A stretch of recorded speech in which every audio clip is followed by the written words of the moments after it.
Ito po ang aming kinatatayuan. Nakatayo po kami dyan. Harap kami doon.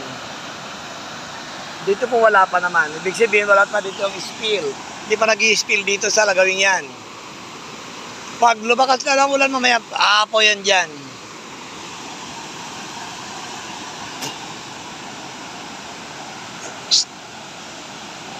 Nag-video. Ha? Ayun, mamaya. Yun, ito na ang pagkuha ng